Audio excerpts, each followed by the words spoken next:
Anytime that you can, hit those obstacles and deal with that self-doubt and that feeling of kind of like desperation and that do I belong here? Anytime you overcome those moments, pretty profound. Those are those character building things that there is no other substitute for. You can't train in a gym for those. I mean, those are just life lessons that you have to learn the hard way, unfortunately.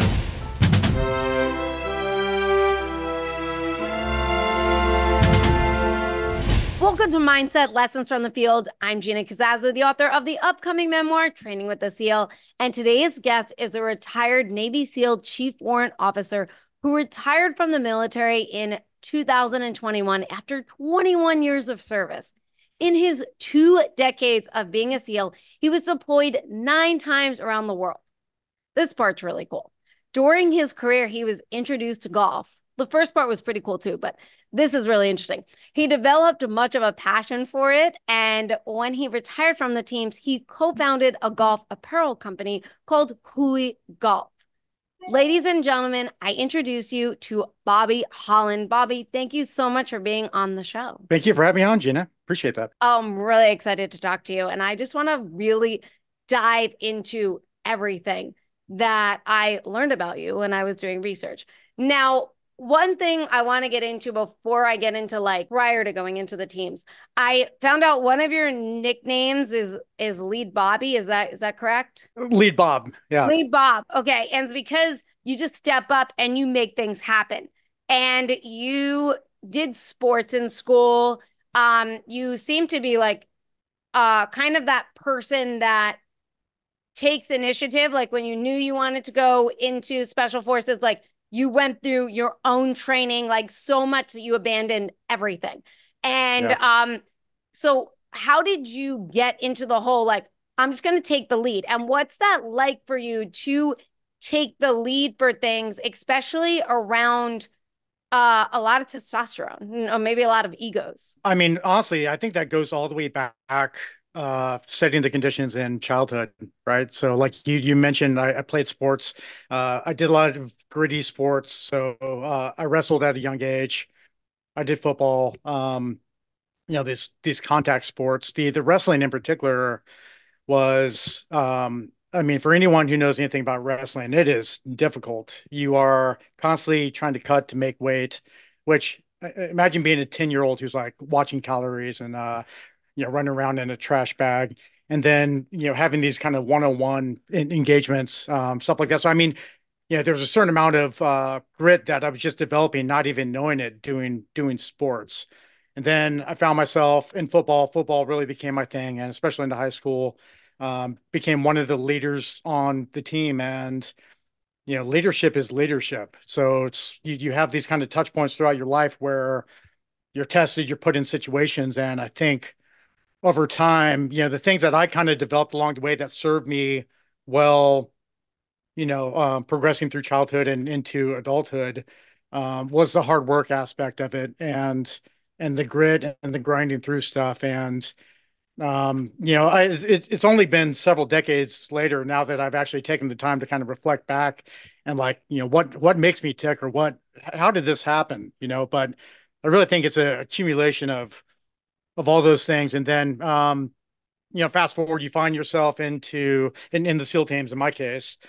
And once you get some experience under your belt, it's just kind of the natural, it's the natural progression. So, I didn't do anything, different than, any of my peers in that regard.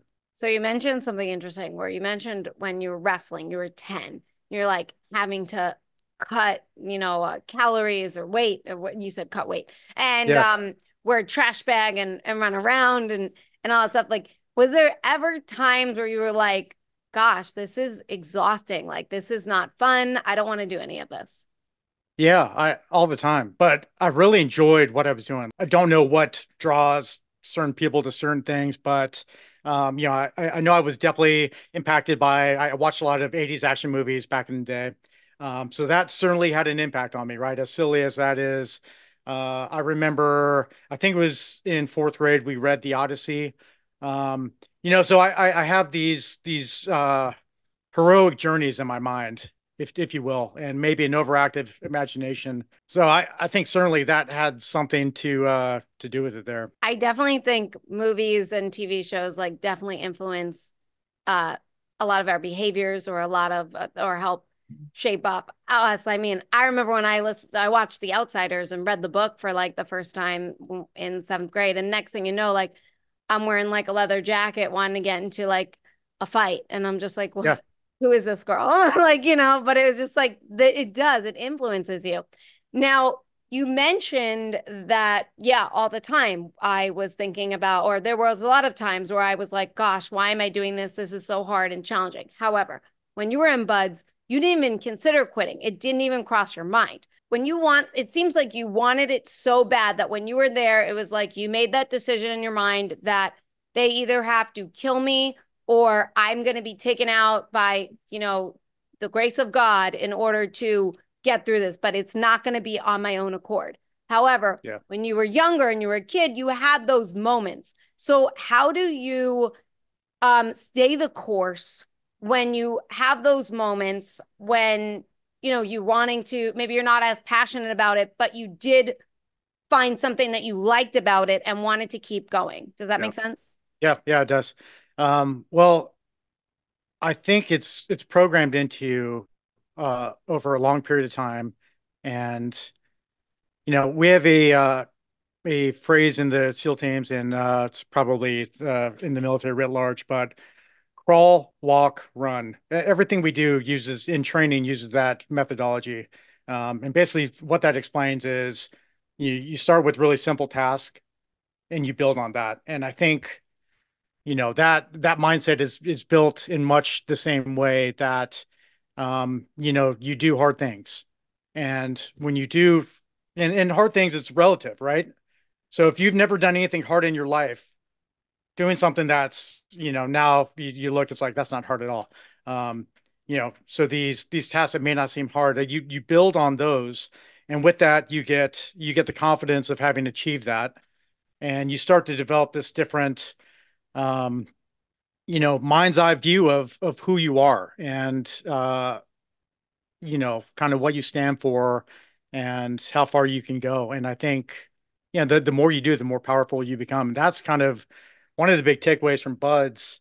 And one of the, unique things about that program in particular is you start out, I mean, as a trainee, you're like, how are we going to do this? Like, how am I physically going to do that? And then you look back at the end of Buds training, it's like, that's all basic level stuff.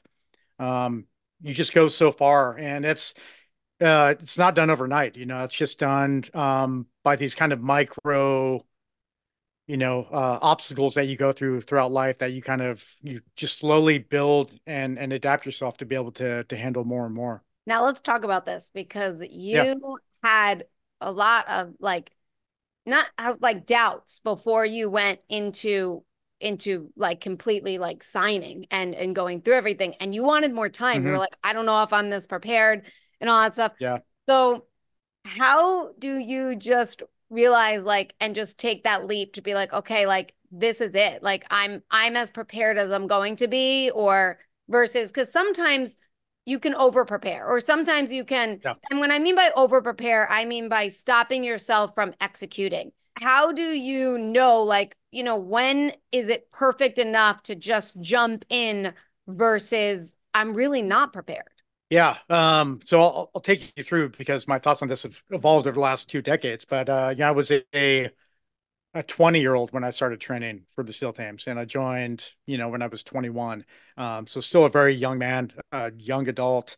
Um, the short answer is you don't ever know. And that's the really tough thing is I did a lot of things where I felt they were stacked in my favor. So I trained extremely hard for almost 2 years. And to the best of my knowledge, like all of the requirements that I knew, the physical requirements I knew I had to do in buds, I could do on my own.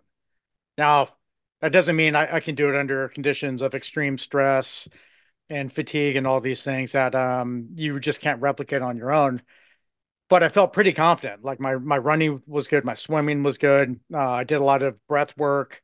My mindset was good. I just felt like a highly tuned, super soldier in my mind. Very confident like that, but still, you don't know. And to go to Bud's training, I mean, I felt like I was risking it all, So for one, there's the danger of, okay, I get through training, I'm going to be doing extremely dangerous work. I could die like that. That's the most extreme case. Um, but going through training itself, I've built, like I was talking about, this persona of myself, how I envision myself of, being able to tough things out and being just having that mindset. So, me going to Buds and the thought of me failing was terrifying. Because that would be eroding some of that which I had built, that persona that I had built over the, previous years or whatever. It's a lot. Anytime you're taking on a big task, I think you're going to have doubts, and certainly, opening my own business, leaving the military, I was faced with those exact same doubts. That was the irony of everything. Was 2 decades later that I went through the two hardest things I've done in my life was joining the military and then getting out of it.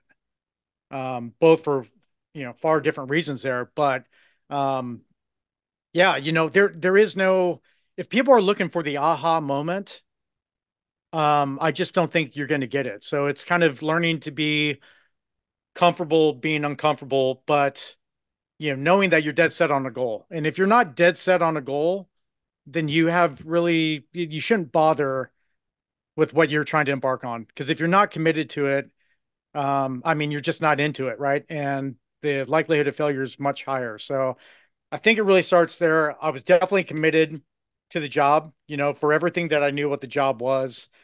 I was 100% committed there. What I was unsure of was my chance of success. That was one thing that I just had no idea going into. It's always interesting because we had a guest on the show and he went into special forces because he he wanted to get a shot at something that wasn't guaranteed for success. And I just feel like nothing's guaranteed for success. Being a business owner, like, Hmm. you have to be in it for the long haul of at least 5 years to see growth and see how you're doing. And Yeah. then it's still, it's everything. I feel like there is no guaranteed success for everything, but um you have to just put your cards down. And now one of the things about buds and getting through it is just not quitting. And that's really the thing. It's like, just don't quit. Yeah. How do you train for not quitting? Like you mentioned, you could do all this stuff to physically get ready, but it's hard to train for the fatigue and the stress that comes with it. And there are some evolutions where you are, and many evolutions where you're put under a lot of stress. And how do you train to stay calm and just not quit? Yeah, I kind of going back to what we were hitting on a couple minutes ago is you have to train in those areas. There may be the few exception of people that are just engineered to handle stuff like that, but yeah, you have to train in those areas. So, um, for example, I went through a very tough football program. Um, I mean, so tough that the summer camp, I mean, was very similar to me in buds in terms of like what was going through my mind. So I'm from Fresno, California. It's very hot in the valley during the summer, so it's not uncommon to get above 110. We would have these long practices, these double day practices. We had what I would describe, at least it felt that way, as like a collegiate level program. So I mean, we were just going hard, and those were days that, I mean, like buds training, they seem to never end. And they're just physically grueling and exhausting. And you're just like on the precipice of heat exhaustion every day. And, after those practices, I would go back home and I would, lay on my bed and just feeling like I was in a car wreck and exhausted. And I have, food and snacks and water. I would just sit there for an hour, hours and hours. And I would look at the clock. I remember looking at the clock and just being like, oh man, 12 hours until the next practice, 11 hours. And that like, and fast forward all the way through buds, it was the same damn thing. Like, it's that grueling, putting yourself in that day in and day out. You're just building strength. You're you're building physical strength, you're building mental strength. Um, and the more you do that, again, like you don't, it's not like you develop superpowers. You just adapt. We human beings are very great at adapting to different environments. So if you put yourself in stressful environments constantly, you're going to adapt to those, which means you can increase the level of training or the stressful environments that you put yourself in, which is basically that crawl, walk, run methodology in SEAL teams. But yeah, that's it. I don't think that there was a switch that turned on, but certainly playing sports, you know, had a lot to do with that. Um, just how I perceived myself as a kid, as I was this gritty. I saw myself as a kid as this gritty kid who never gave up. And that was kind of programmed, with my parents. They influenced that mindset. The sports, the stuff I was taking in terms of movies and books and stuff like that, that imagination, all that kind of played a role in just developing this mindset to where I just saw myself as someone who would never quit. Now you trained with a friend. You had a friend that went through Yeah, as well. And did you find it easier for yourself to have that partner that yeah, trained yeah, alongside you to do versus you doing it on your own? yeah. And honestly, I mean, just full transparency here, it was a crutch, right? Like those were some of the things that were helping me. And I don't know how much he knows. My partner there. I give him a lot of credit. Because having that kind of we were supposed to go into the Navy at the same time. Mhm. So if you can imagine, I mean, just any situation, is it easier to go in with a partner, someone into some situation, um, some extreme situation, some stressful situation? For sure, it is. And we fed off each other and pushed each other in training, which I no doubt wouldn't have been able to do on my own. I mean, the guy was a freak, especially in doing some of the breath holding stuff. So that pushed me, challenged me to get better at that stuff. And I was a better runner than him, so like we fed off each other like that. And I think one takeaway is surround yourself by great people, right? Surround yourself by or with the type of people that you want to be, and you know, you will feed off each other. But yeah, that no doubt helped in my journey to come in. Oh, you pretty much abandoned everything. You had a girlfriend, and then like just, I mean, she's now your wife, but Yeah, but you wouldn't have known that to have foreseen that future. But yeah. you abandoned everything to do this type of training. Like, how did that feel for you to literally abandon everything and just give it 100% your all for this? Yeah, again, I was a 20-year-old young adult, right? So it's like perspective has changed so much. But at that point, I felt empowered. I felt like I had a mission. For the first time in my life, I had like a legitimate mission and something that at the onset I was not prepared for. So unlike sports, to where the responsibility largely lies on the coach and the team to build you up, to put you in the right positions. This was my first mission, right? I got to choose what I wanted to do, how I prepare. It felt great. I felt empowered. Yeah, I mean those were some really, really great times. Uh, yeah, it's nothing like having a singular vision for something that is driving you to get out of bed in the morning, keeping you up late at night, something that excites you. So you did all this training, abandoned everything, Mm, out of work, ready to go, right? And then all of a sudden, you're reading your contract, which very smart, by the way. If anyone takes it, I mean, the fact that you read the contract, yeah. okay, Please and read contracts, everyone. Yeah, yeah, and like, and you find out that you're actually, if you would have signed this, you wouldn't have been going to Buds. yeah. You would have been going to the fleet, um, because you failed the eye test. Now, first of all, how was it the moment you were walking in to sign this contract to go to Buds that you've been training for, and then all of a sudden you read this and you're like, wait, this is not what I came in here for, and then you find out like you can't even go at all. Yeah, it was you know, emotionally toiling during that period because, like I said, I had doubts going in. I even until the last moment. So you have to pump yourself up and like, all right, I'm going, I'm going. You have your appointment. It's called MEPS. That's the processing, the military processing. So it's like I had to pump myself up to go there. You go through all this, these grueling tests for 6 7 hours. It's probably longer than that, but yeah. And you get to the point, it's like, all right, I'm now's the time. I'm committing myself. And to find that out, it was a shock and heartbreaking. And I walked away from that, and then the doubt starts to creep in because I mean, I could have just right then, if I was not committed to the goal, but I was kind of protecting my ego, I had an out right there. It's like, you know what?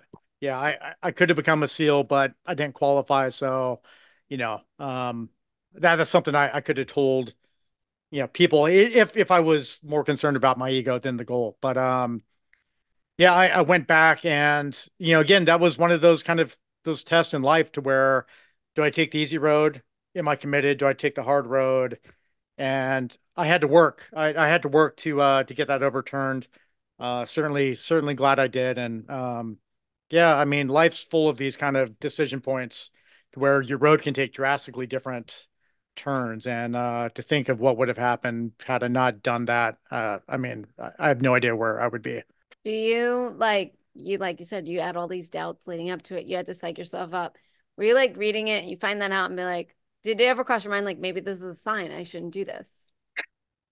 No, And I just no, think about it because every yeah, single time something happens, I am not one to leave it up to the yeah, universe. I am not one. yeah, I yeah, like, I lost my hearing when I was 21 in my left ear, and they all said, you're never going to get it back. And I would do tests and all this stuff. And then people would be like, maybe it's just a sign, let it go. And I'm just like, no, there has to be a way. It took 10 years before I regained hearing.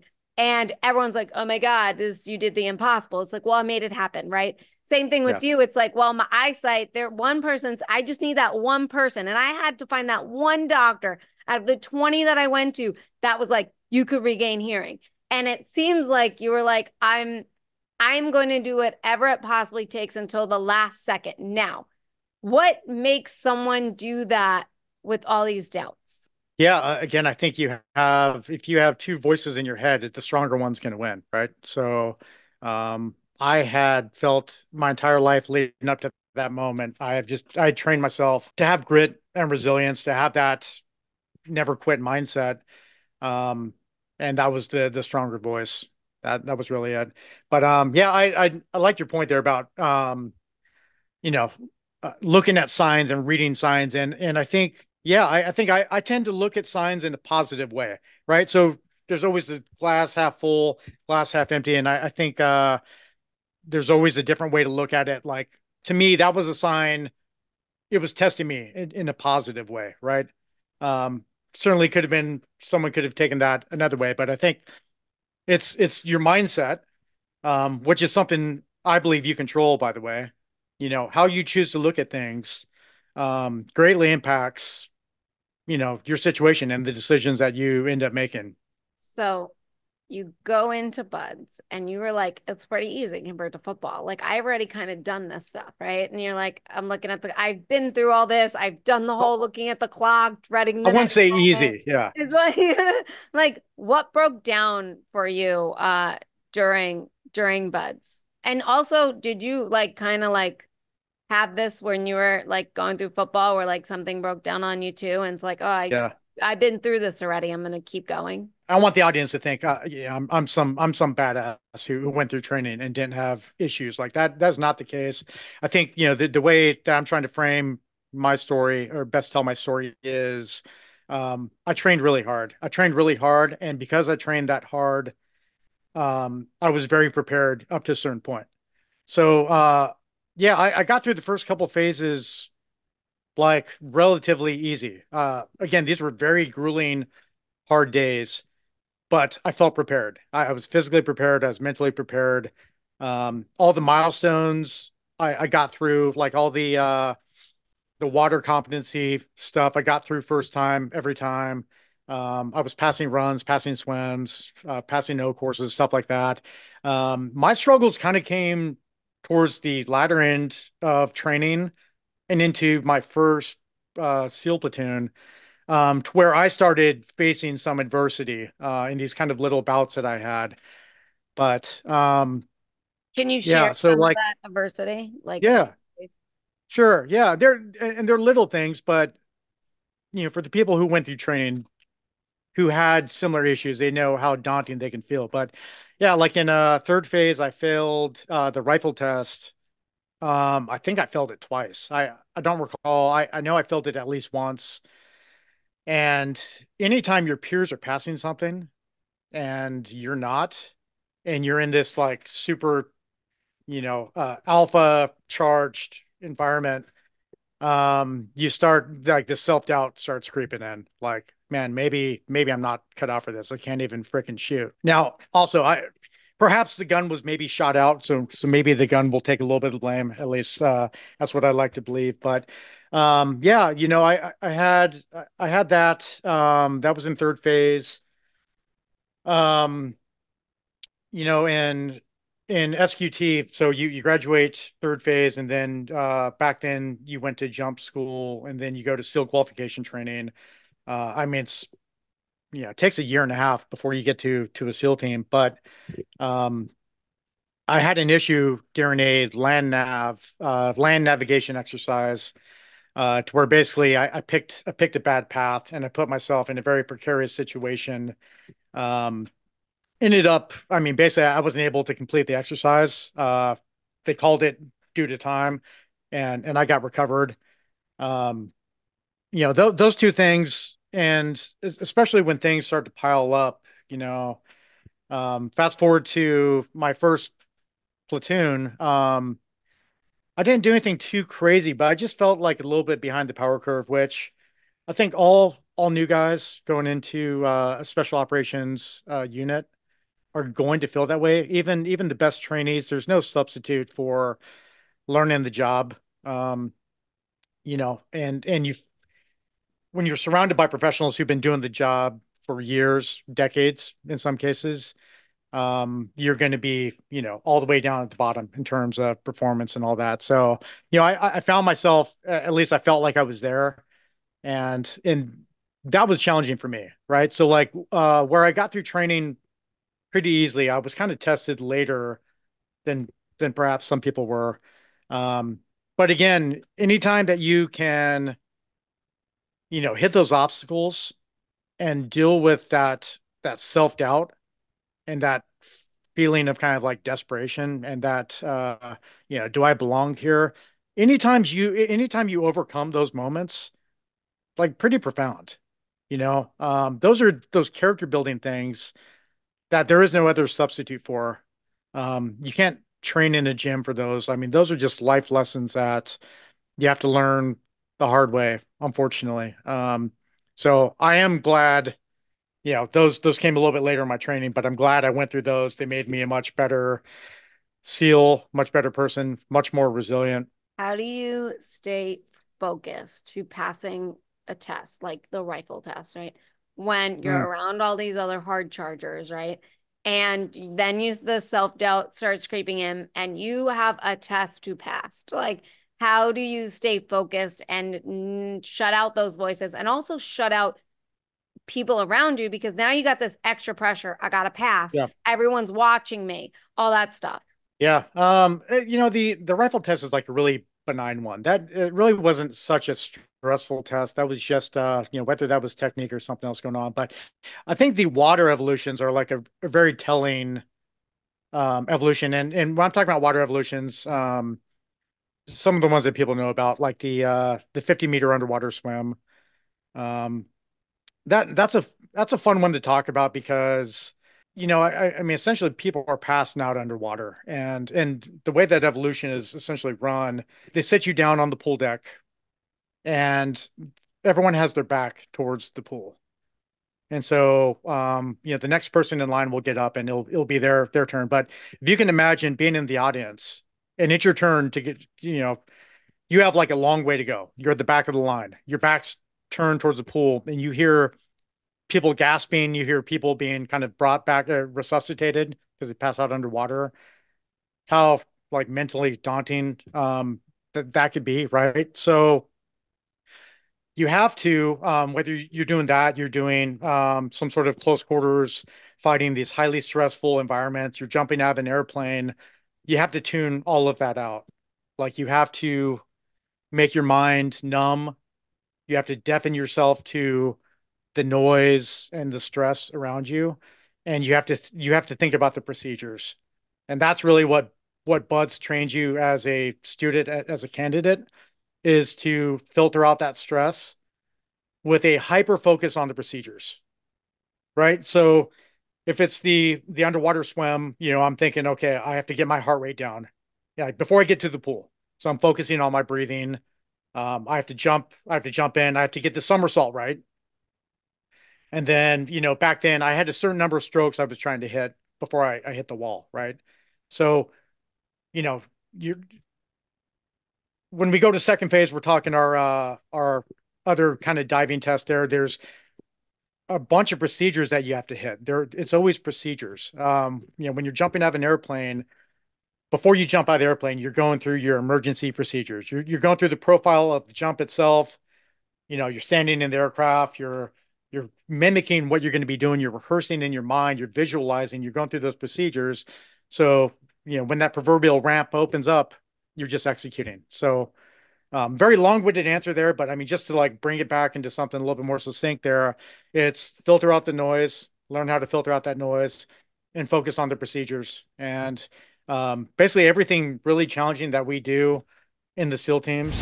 Today's episode is sponsored by my favorite jewelry company, Omnia. Omnia blends genuine crystals with cutting-edge NFC technology to create the world's first smart crystal bracelet. This bracelet connects to the Elevate web application, giving you a membership to over 200 self-care resources, from meditations to journals to breathing exercises and so much more. Visit discoveromnia.com and use code MindsetPodcast for 40% off. DiscoverOmnia.com, your key to wellness. Now, you were an instructor as well as, in Bud. So Yep. one thing we talked about previous is quitting and how it's all about not quitting, right? But as an instructor, it's all about getting those people to quit. So we wean down the people that we want. What are some ways that you push someone to quit? Yeah, and first of all, we're not pushing people to quit. That's a natural evolution. That's going to happen naturally. What we're trying to do is we're trying to push, as instructors, we're trying to push everyone to that point. So, I had mentioned, when I was talking about my struggles, we're trying to get guys, the whole purpose of Hell Week is really to test grit and resilience. It's not to test any fundamental tactical skills.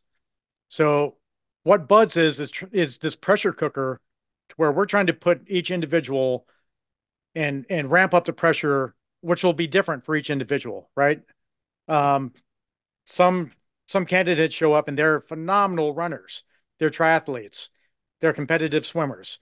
So you're not going to get them there, right? But there's all these different evolutions and tests that we have in Buds that is meant to find people's weaknesses and to push at them and to put them in those high pressure situations to where they crumble or they get through, or they stumble and they get through. And I tend to think that the latter is kind of more important because people who've never been tested to a certain level, eventually they're going to find something that's going to, if they've never been tested, and just think if you're an elite athlete, an Olympic caliber athlete, some of the physical tests may never ever get you. So if you're now put in a intense situation where bullets are flying, right next to you, and split second decisions, and you've never been tested, you're going to crumble. So the goal during Buds is to find different ways, different pressure points of the candidates, and to push them through that. Which ultimately, when like I mentioned previously, the more evolutions, stressful things that you do like that, that you get through, the more powerful you become. The stronger we all become. I always say when you do something for the first time, it's going to be frustrating, because Yeah. it's the first time. It's so new. You mentioned, you put something through this thing that maybe they'd never done, they're going to crumble. But you also mentioned earlier that there are some things that you just can't train for. So, how do you train yourself to, when you do something for the first time, to not crumble? I mean, you can hear me kind of repeat myself to a certain degree because the recipe is the same. So, like in second phase, we have a series of underwater diving tests that we do that are basically testing our underwater competence and our ability to handle very stressful situations. And, I mean, it's when you're talking drowning underwater, that's extremely stressful. So, why that is so important to the SEAL community is because, I mean, that's an indicator right there of how you handle a very stressful situation. You know, um, how you handle a situation of a near drowning, if you want to call it that. It's a controlled environment, but these tests are essentially these near drowning events that are meant to push you to the point of passing out underwater, and challenging you to keep your cool and to execute under pressure the procedures for what you learned. And if you can do that, you're always going to be okay, Mm-hmm. right? Like if you have the procedures and you can be calm in that storm, you're going to execute just fine. Like the system isn't rigged. Mm-hmm. So, yeah, I mean, you do things like that. You find things that push you in a similar way, and that will translate. Now, that's not going to translate to the tactics of a shoot and maneuver situation, but in terms of the mental component, it's the same thing. Now, you were also in the Smurf crew throughout Buds, is that correct? Yeah, and just to clear this up, so I'm the better part of 5'11". Maybe I've shrunken over age. No, this Um, is why I yeah, want to ask about it because you're yeah, not a small person. And yeah, how, was it they say that the Smurfs crew loses a lot in a lot of challenges because you have a disadvantage. Now, were yeah. there just times where were you guys losing where you were just like frustrated because like you're like I should not be here right now. Like I am a Yeah. tall person. It's just there was just one more person. How did that how what Yeah. was going on? Tell me about that. Just to back up to give your viewer some context here, in Buds, in the first phase of training, we do a lot of work with boats, with these rubber IBS, they call them, inflatable boat smalls. These heavy little boats that we have to carry on our heads, and we're broken up into boat crews, and they break up the boat crews by height. So they start from the tallest all the way down to the shortest. So I had a pretty tall class, I guess. And I found myself, I believe it was Wednesday when we had had enough people quit that they reorganized the boat crews. And I went from, there was no doubt I was in the star boat crew. Like we were winning everything, to where I found myself and in the Smurf crew. And yeah, I mean, it's the nature of smaller guys, shorter legs. Perhaps there's some disadvantage in terms of the weight they can carry, the speed that they can run or whatever. Perhaps not a hit on my short fellow frogmen there. But yeah, no, we got hammered. From the last couple of days, we got hammered. I don't know if we were dead last, but I just remember getting hammered a lot. To where prior to that, we were winning a lot of races, and I just remember the last couple of days being extremely challenging. How do you readjust your mindset from like I'm champion, winner all the time to like God, we're just especially as a team. Yeah, It's not just an yeah. individual. You're talking about a whole entire team. It's all about your mindset going in, I believe.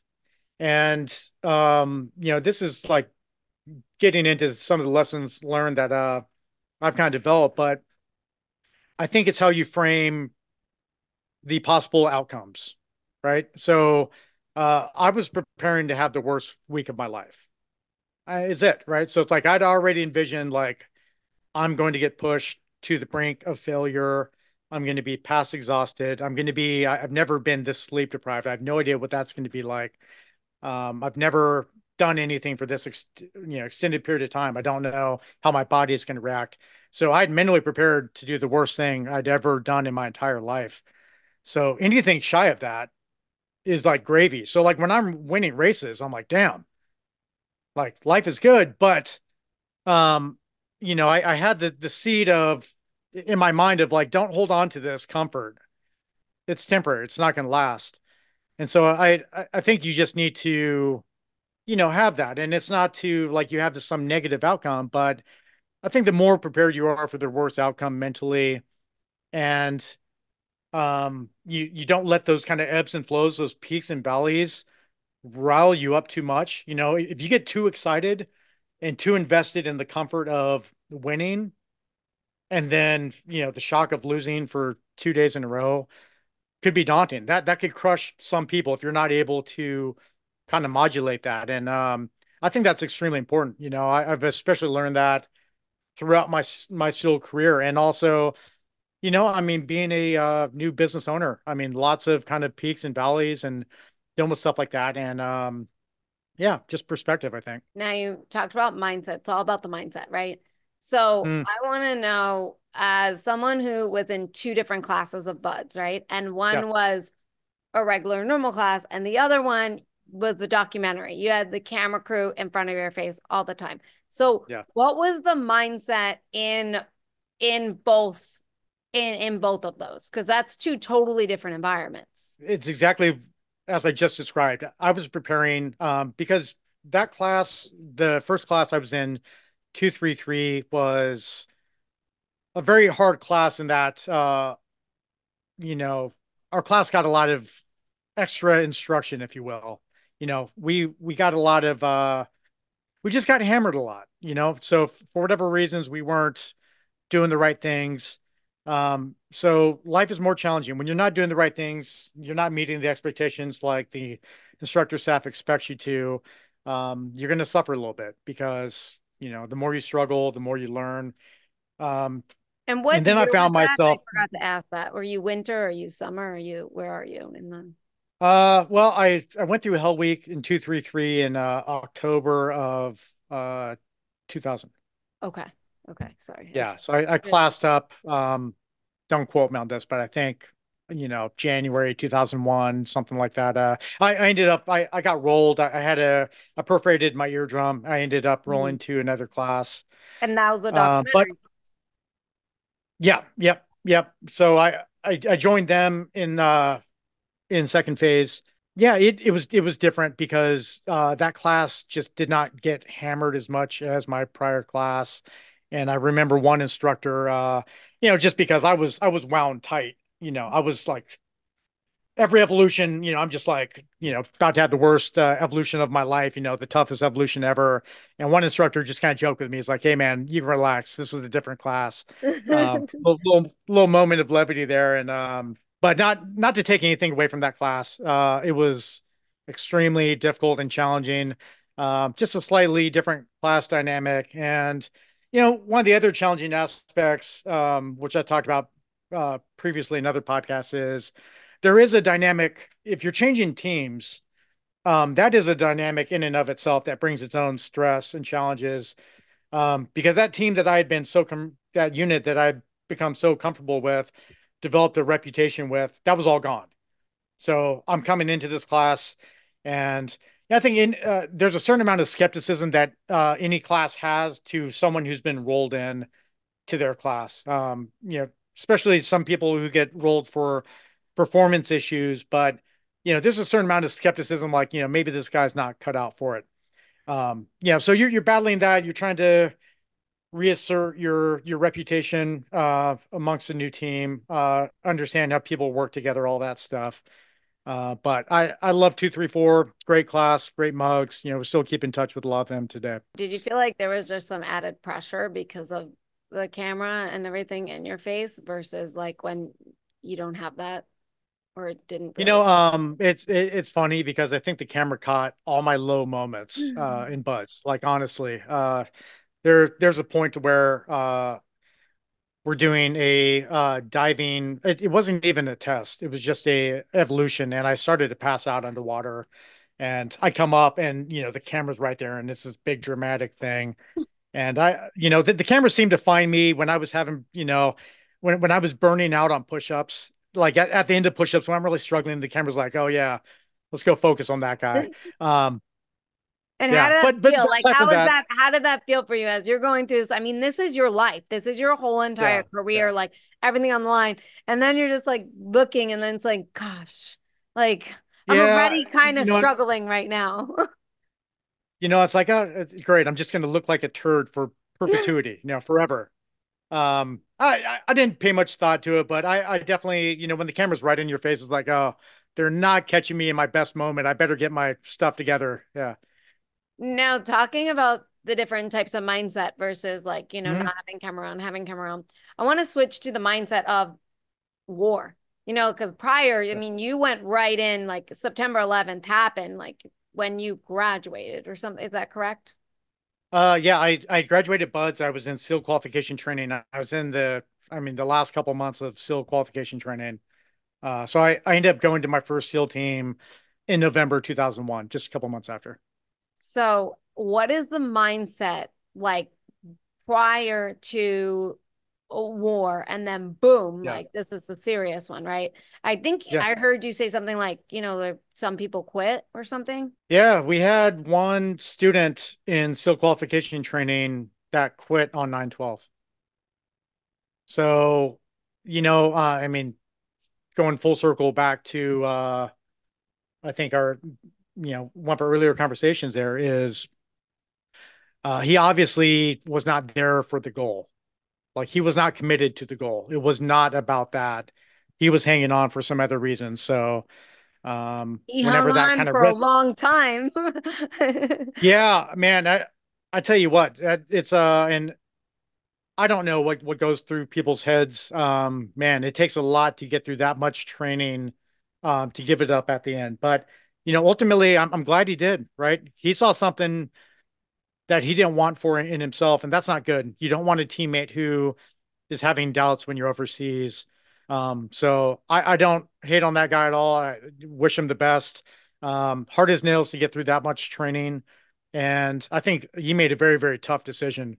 And I think it takes a lot more courage to make that decision, honestly, than to fake your way through it and to knowing the risk that you're bringing to your teammates down the line. Now, I want But to, yeah, sorry to answer the first part of your question there in terms of like the mindset. How did that change? Um, it did change, right? The vision that I had for the SEAL teams was pre 9/11, and everything I knew about the SEAL teams at that point, it was all clandestine missions, all these small operations, get in, get out undetected. There was no precedent for war. There hadn't been a war since there had been incursions, a small handful, four since Vietnam, but there'd been nothing major since Vietnam. So certainly that, you know, became forefront of the mind, like, man, this is about to get real. And especially as we pushed into Afghanistan, that became more real and folks were getting into legitimate combat and it became a ground campaign. And then we started building up for Iraq. So that just kind of built and built. Yeah, and your mindset has to shift, right? So um, I think a takeaway about that is, to what I was talking about, having that mindset of thinking through the worst outcomes in Hell Week, that only works to a certain point. You can't think of everything.